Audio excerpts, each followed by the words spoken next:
Good morning, good afternoon, good evening, guys. Whatever time y'all are tuning in, I certainly appreciate y'all here. Today's video, guys, I can't stand it any longer. I got to clean this Robeson knife up. And we're also going to go into the history of the Robeson Knife Company, the Robeson Cutlery Company. But it's going to be a great knife. We're going to reprofile this blade. It's got a little bump right there. We're going to make it good and round right there. We're going to give it a new edge. We're going to clean that blade up over there with the fiber wheel. We're going to get the wire brush and the fiber wheel on this. We're going to get the wire brush on the bone handles, get all that paint off. It's going to be a good looking knife. It really is. It won't take long to clean this knife up. Cannot wait to get it cleaned up and put over here in my display cabinet. But we also might, depends on how time goes, we might open up another package or two. But great knife here, guys, and I cannot wait to get this thing cleaned up. But it's just got some beautiful saw cut bone, but all that paint's gonna be gone. But we're gonna clean up around them pins too with a little wire brush. It's gonna be nice, guys. It's gonna be nice. See, it's even got paint up in the nail nick there. All that's gonna be gone. It's gonna be a beautiful knife. We ain't gonna do anything with that crack right there. That's just gonna be some character right there. It's an old knife, guys. Old knife. I want to say it don't have brass. It don't appear to be brass. That's steel. So that's got to be 20s. They didn't start doing brass liners till like the mid 30s, and this is all steel. What it appears to look like. I got to get it cleaned up, but right now it looks like steel to me, and I think it is steel. It's just a great find, great knife, guys. And we might even open up a package or two, depends on how long this takes. So I just want to thank y'all for tuning in today, and I hope you enjoy the video. Okay, guys, here it is. I just love that saw cut bone. You can tell it's pocket worn too. See how smooth that is? Beautiful right there. And we're going to clean up them little steel pins. See, that's what I'm saying. It is steel. I can see it very well now. But we're going to clean all that up. So this was probably made in the 20s, guys. And it is absolutely gorgeous. But all that paint should come off, I hope. We're going to get the little wire brush with low speed and try to get all that stuff off. And we got to clean up down in there. It really, to tell you the truth, it's rusty down in there, but it ain't bad. And that blade's going to clean up good. You see somebody took it with a grinder. But we're going to give it a nice new edge. We're going to get that little bump off right there. You see, that used to be a clip point blade. Because, see, it was broke at one time. See how much. But it's still too pretty of a knife. The blade is still huge. So we're just going to make that little round right there and come down to a point right here. A better point. And we're going to give it a nice new edge all the way back. Get all this paint off. This knife was used. They used it very well. But guys, they didn't buy to collect back then. They bought to use them. And this was a hoss back in the day. I'm telling you, it was a big old knife. And it looked like it's been well used. But it's still in great shape. And it deserves to be shown in the knife museum. And that's what we're going to do. Going to clean it up. And it's going to be in retirement for the rest of its days. I just love a bone like this, guys. And the Robeson Cutlery Company, we're going to be going over the history when we get this thing cleaned up. Maybe even open up a few packages. I don't know yet. But we're fixing to get this thing over there on the fiber wheel. Look at there, my water's frozen solid. I'm going to have to break that up a little bit because I'm going to have to dip my blade into it. See if it'll break. It's solid.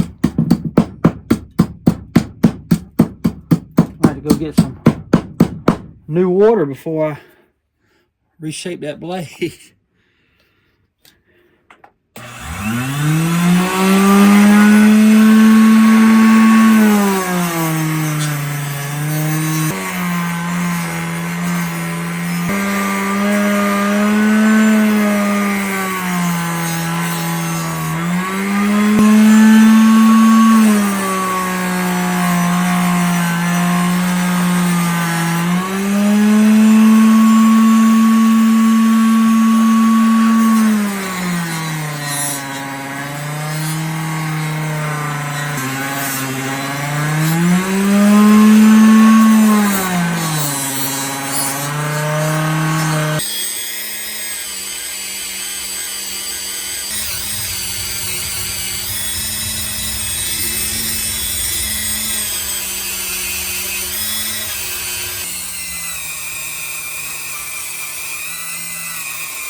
Okay, guys, I got me some sandpaper to try to get that them little marks out right there. You see it's got a nice new edge now on both sides. We got rid of that little bump right there. But we're going to try to get rid of them grinder marks.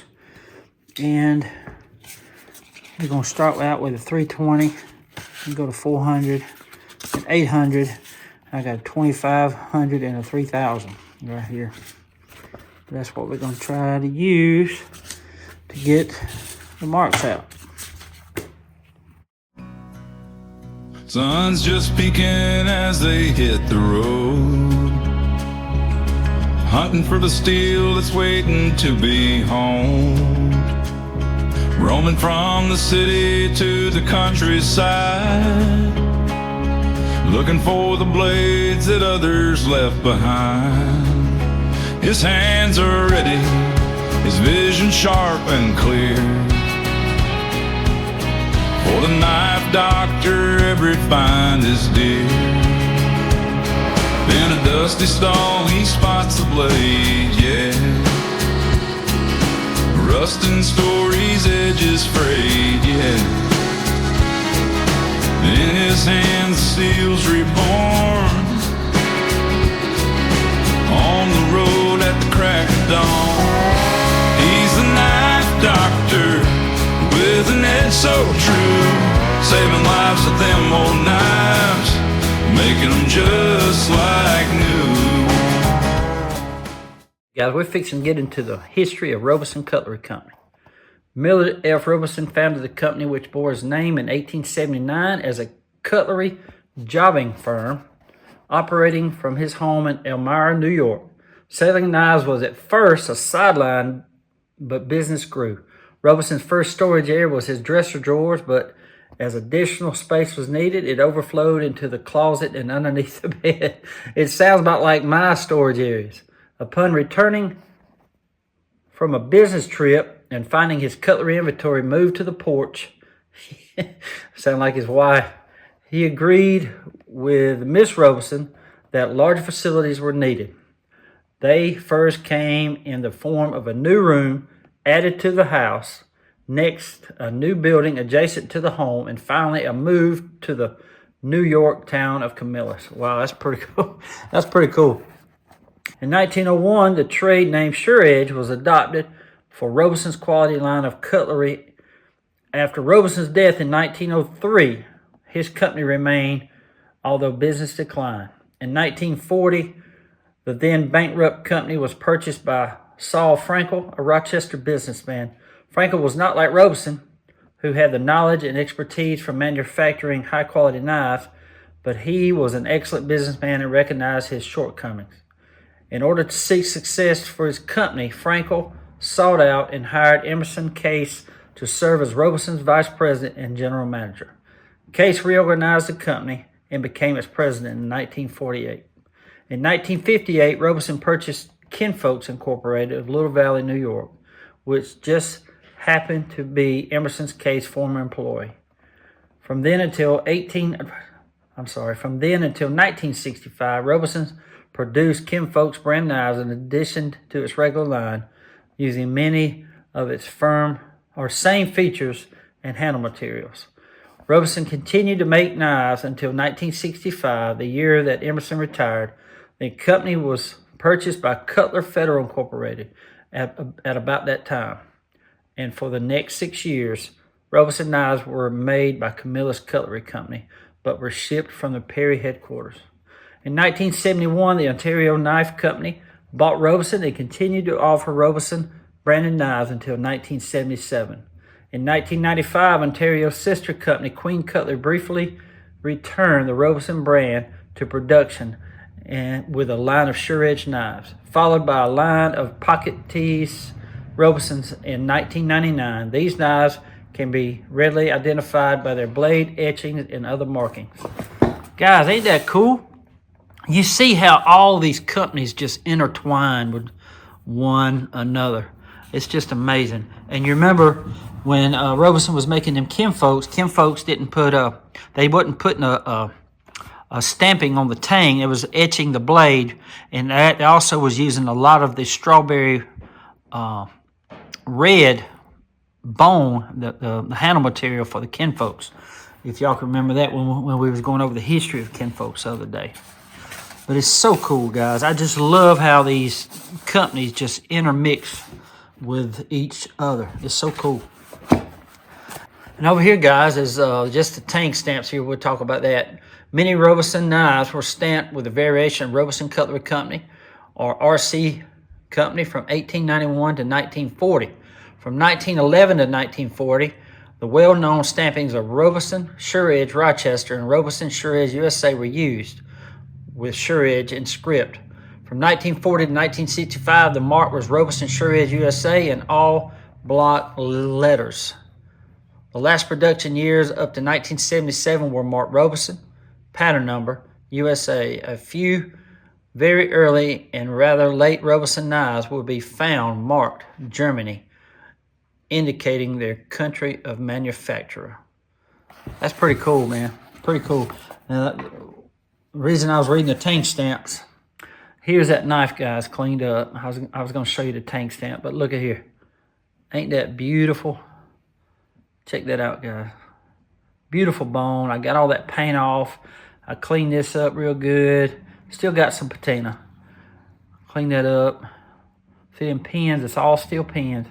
All steel. The liners are steel. They didn't start using brass till like 1930s, the mid 30s. If you remember, here's the blade right here. Remember how it looked. Look at it now. You can still see a little bit of that grinder that they use, but I didn't want to keep sanding on it. I could keep sanding on it, but I'm not. But I gave it a nice new edge right there, guys. There's some patina left over here on this side. There wasn't hardly no bench grinders or bench grinding marks over here, but there was some scratches. I got a few of them scratches out, but got it. That's the ice falling off the roof. But it is it's sharp, guys. It's got that old carbon steel in it. But there's the model number. But what I'm getting at, guys, there is the stamping right there. It's got Robeson up there, Sure Edge in script. It's got Rochester underneath it. And this is what it says. It's got from 1911-1940, the well-known stampings of Robeson, Sure Edge, Rochester, and Robeson, Sure Edge, USA. And this one has the Robeson, Sure Edge, Rochester. Okay? So, plus there's no brass right here. So you know it was made between 1911 and all the way up to like the mid-30s whenever brass was started. But I'm thinking this one was made in the 1920s. But it really, really turned out good, guys. Very proud of this knife. And you see that stands for Robeson Cutlery Company. But look at that bone right there, guys. It cleaned up really, really good. And that edge looks good. That blade looks good. Check out the inside of that. Ain't that amazing? Looks good, don't it? Love it, man. It's got half stop. But that blade couldn't have turned out no better, guys. I could probably keep sanding on it and get them little markings out, but it looks a whole lot better. It's got a little point. I took out that little bump right there and just made it a round drop point blade. But it is absolutely a gorgeous knife, and it will be on forever on display right here in my knife shop, the Knife Museum. Beautiful, ain't it? Pretty cool. Pretty cool. It's a good find for $10.57.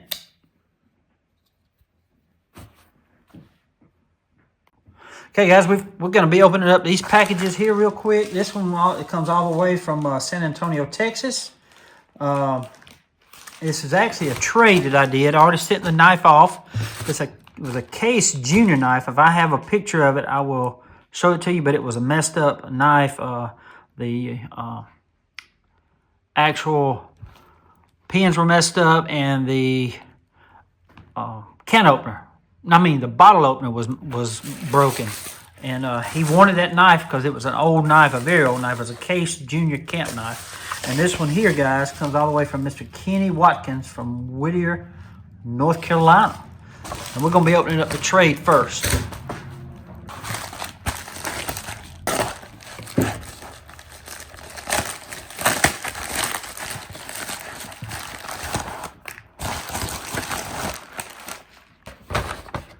Knife Doc, I've included the 2 knives we discussed for the K-Scout Junior needing repair.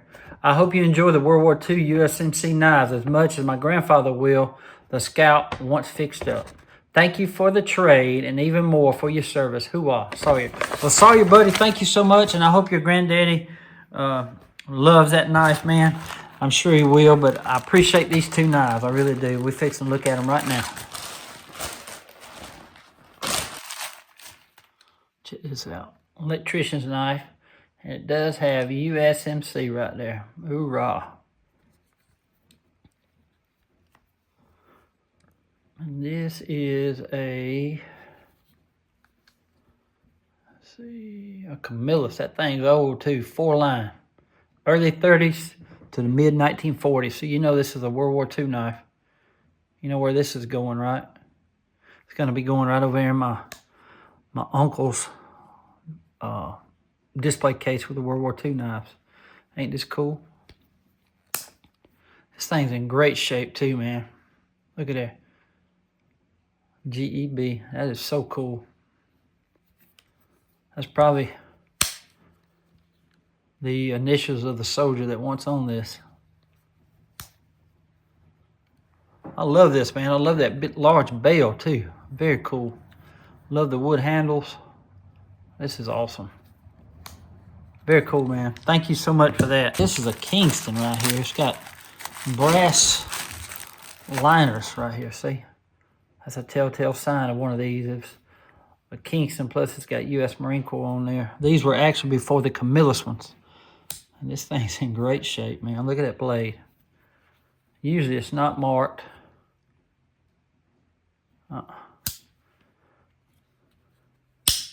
Look at that. That's cool. Great snap on that blade. And this one too. That's a can opener. And there's a little punch blade. This thing's in awesome shape, man. Awesome shape. Yes, sir. This one's going to be going up on my display over here. That tall one. It's got all the glass shelves. That's where this one's going. Love it, man. Thank you for these knives, dude. I absolutely love them both. Thank you, buddy, so much. Mr. Sawyer sent those Marine Corps knives all the way from San Antonio, Texas, 1,001 miles away from Ellaville, Georgia. Mr. Sawyer, buddy, thank you so much for these knives. I hope your granddad enjoys that Case Junior camp knife, buddy. Thank you so much again for supporting the channel. God bless you, man. Okay, guys, now we're fixing to open the package all the way up from Whittier, North Carolina, from Mr. Kenny Watkins.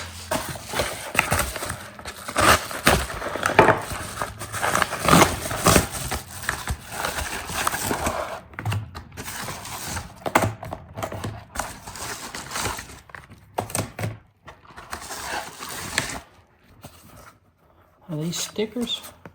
So I'm gonna give one to Glenn. It is a sticker. That's cool. I love these now. One will be going up on my wall of fame, and I'll give one to Mr. Glenn. Very cool. Awesome. And he sent some marble knives. This is the Rough Rider Custom Shop. That's cool. Huh, this is G10 handles. This Rough Rider Custom Shop pack contains 2 G10 handle slabs that are perfect for your knife project. Each slab is 4 by 1.5 by 1/4 inch. That's pretty cool right there. Orange and black. Take a look at them. Wow, man, that is thick. It's real thick, ain't it? That's very, very cool. I didn't know they made stuff like that. That is awesome. as far as to sell, you know. I know you can get these on, but I didn't know that Rough Rider actually made these. That is so awesome. Very cool. Let's look at this Rough Rider here.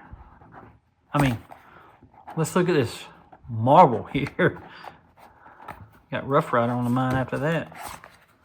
Whoa, now I like this right here. Check that thing out right there. Wow. Is that not awesome? Big old hawkbill lock. We got the liner lock. Got the match strike pull. Man, I didn't even know they made stuff like this. I tell you, Marbles and Rough Rider, they make some good stuff. They really do. Check that out, y'all. Gosh almighty.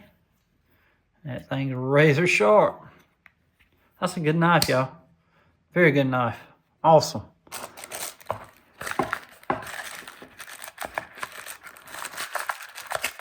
Very, very cool. There's some more G10 handles here. That's awesome. Very cool. Got stickers. Got a great knife for the auction that's coming up. And you got G10 handles I'll be able to use somewhere. Love this, buddy.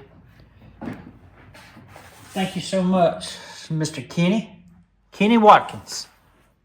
We thank you, man. Mr. Kenny sent those knives and gifts all the way from Whittier, North Carolina, 285 miles away from Ellaville, Georgia. Mr. Kenny, buddy, thank you so much for sending those G10 handles and that hawkbill knife and stickers, buddy. Thank you so much for supporting the channel. God bless you, man. Well, guys, I hope y'all enjoyed the video today. I just can't say it enough, guys.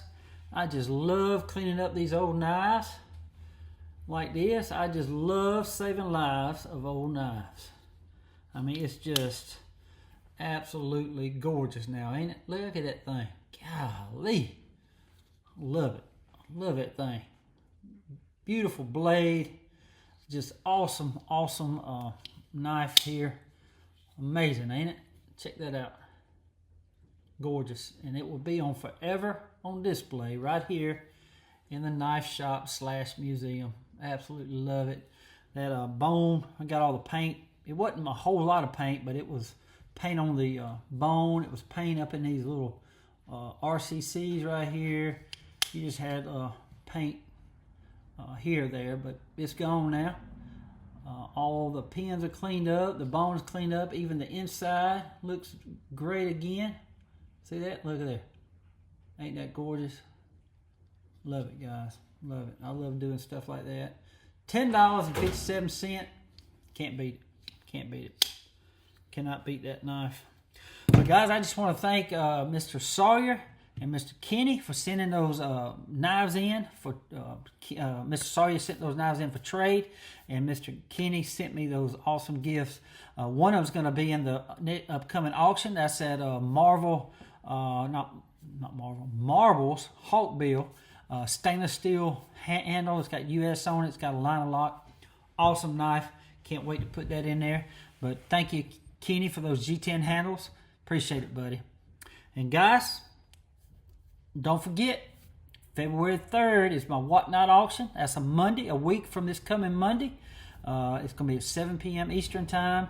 It's going to be over there on Whatnot. The video or the link is down in my video description. Just go down there and you'll see it. You can click on it. All you have to do, if you don't have an account, make an account. You'll be able to bid on all these knives, and I will be listing some probably this weekend and all next week. They're probably going to be up 35 to 40 knives. It's going to be cool. And all the proceeds will be going to Warriors Light right here, warriorslight.org. They pass these Bibles out to active duty military personnel, first responders, and veterans. Thank you so much. It's a Baptist church out in Killeen, Texas. Mr. Steve, I've sent him an email. I'm waiting to get his phone number to be able to call him, and I'll update y'all on the phone call once we have it. But absolutely love the mission. And I want to, my channel, help them spread God's word. And I'm so glad that Steve sent these in for me to give to the guys and me to pass out, because I'd have never known about it. Thank you, Steve, so much, buddy. I'm going to try to start branching out and giving to these smaller charities other than Tunnels of Towers, which they do great work. I appreciate Tunnels of Towers, but I'm going to try to help these smaller charities that can help first responders and veterans and active duty military as well. So ain't nothing wrong with that, and we're going to try to spread more out this year than just giving it to one charity. So, and guys, I just want to say thank y'all for all the support, all the views, all the subscriptions. Thank y'all so much. I just want to say God bless to each and every one of y'all. And until we meet again, guys, y'all be like a good night. Stay sharp. I'm the knife doctor on that road, saving old blades, so many stories told. USA made, fixing those springs, handles repaired, they shine and they Hey, what you want for these, bud? Free markets, pawn shops, antique stores, Some of them. searching for treasure, always room for more. With Wade and Eric, Demar and About Glenn, $35. we talk and trade, where the That'd be like stories never $5 something end. a piece. 5 1/4, 1, 2, 3. How about 25? The polish Yeah. clean, we bring Bottom them of broken back, tits. fulfill their dreams. See ya. Yeah, but they're kind of Lady unique. forged in the heartland, USA pride, And there. we're the knife doctor.